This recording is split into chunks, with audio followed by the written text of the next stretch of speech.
Welcome back to the Budget Gamer channel, where we bring you critical and in-depth reviews on just about every indie game we can get our hands on, and today we're going to be taking a look at Viviette for the Nintendo Switch. And because Viviette is actually a classic puzzler horror title, I'm going to try not to spoil too much as we move into the backstory. Immediately as the game starts, we find our main character waking up in a hospital room with an absence of memory but some sort of involvement in a police investigation. And as the officer in charge of the case prompts him to try and recover some of his memories, the gameplay actually starts as us reliving some of his actions in the recent past. Having come to an abandoned manor on some sort of island with his sister and two other friends to investigate or find something, we see them trying to leave the isle in the evening before a storm sets in. However, as his two friends head to the boat, he realizes his sister hasn't followed them out of the home, and so we actually take control of the character as he goes back into this creepy manor trying to figure out where his sister is. And though this initial game backstory might seem a little bit Scooby-Doo, it only takes a few seconds for you to realize just how creepy this place is. Within minutes of walking from room to room, seeing creepy doll pieces, creepy posters, creepy mirrors, and creepy pools of blood, the hair on the back of my neck was definitely standing up as I was just walking from room to room casually trying to figure out what exactly was going on. And while its horror title ambiance is definitely well established with its music and the flickering of an alchemical lamp as you navigate through this dark manor, you'll be required to pay attention to every minor detail as this is a fairly intense puzzler. Viviette has absolutely zero hand-holding for the player and definitely requires them to use their own insights and logic to solve puzzles, and even though hints for each of the puzzles will be encountered in yellow text for everything that you manage to click on, sometimes the connections aren't really apparent and will require a bit of player intuition. However, just when you feel like you may have gotten a little bit of a handle on the creepy setting and the music and started to really focus on solving puzzles, the developers throw in the final game dynamic, which has some sort of creature or being stalking you trying to kill you the entire time you're in the manor.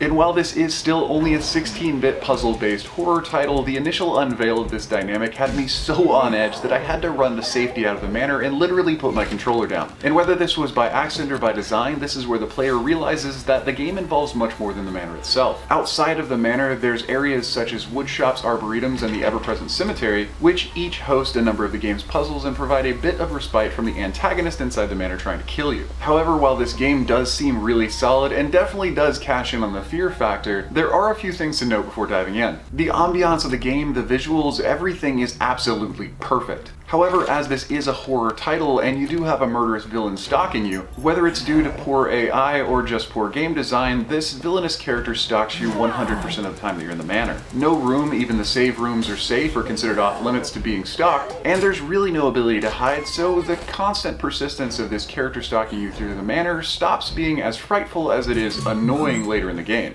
However, I did find that me losing a focus on the actual villain stalking me set me up for a lot of jump scares that were programmed into the scenes themselves. So maybe it was intentional, I'm not really sure, but the other note is on the puzzles. Initially, the puzzles seem profoundly difficult and require a lot of player intuition, but that could just be because of the focus on the horror and the environment and figuring out what's actually an actionable item. Because later in the game, like many point-and-click titles, it seems almost like a shopping list to get item A, to get item B, to open room C, to find item D, to move on to objective E. But despite the puzzles seeming a bit like a domino step and fetch quest, being able to figure out how to use items B and C to open room D are their own unique challenge. So even though there may be some repetition, it doesn't really get any less difficult. But overall, Viviette, with its incredible musical soundtrack, its absolutely gorgeous 16-bit renderings on par with probably Chrono Trigger, and its ridiculous creep factor and jump scares, even though they do start to wear a little bit thin toward the end of the game, it is a fairly quick game with multiple endings. So at a price tag of $9.99, if you're not into the horror genre or you're not a huge fan of puzzle games, that might seem a little steep. But for me personally, that first horrific hour of gameplay was completely worth the price tag. It wasn't jump scares, it was raw anxiety, and that's just hard to get. So again, if you are a fan of puzzlers, if you're a fan of horror titles, if you're a fan of classic adventures, Viviette is definitely something you want to put on your radar, but if you're not a huge fan of it or you consider the game only being about 4 to 5 hours long to be not worth the price tag, maybe just wait for a sale. But anyway, that does wrap up the review of Viviette on the Nintendo Switch, so if you enjoyed the review or found it helpful, feel free to leave me a comment, share your support, and don't forget to click that little bell icon when you subscribe to stay updated with the latest content. There are new and unique indies coming out literally every single day, so there's always going to be something new to find right here. But since I can only cover a couple games a week, if you want to hint at what's coming up next, you can follow us on Twitter, and if you actually want to help support the channel and help me make these reviews, Patreon's a great way to get involved. But anyway, this has been Budget Gamer, so as always, thanks for watching.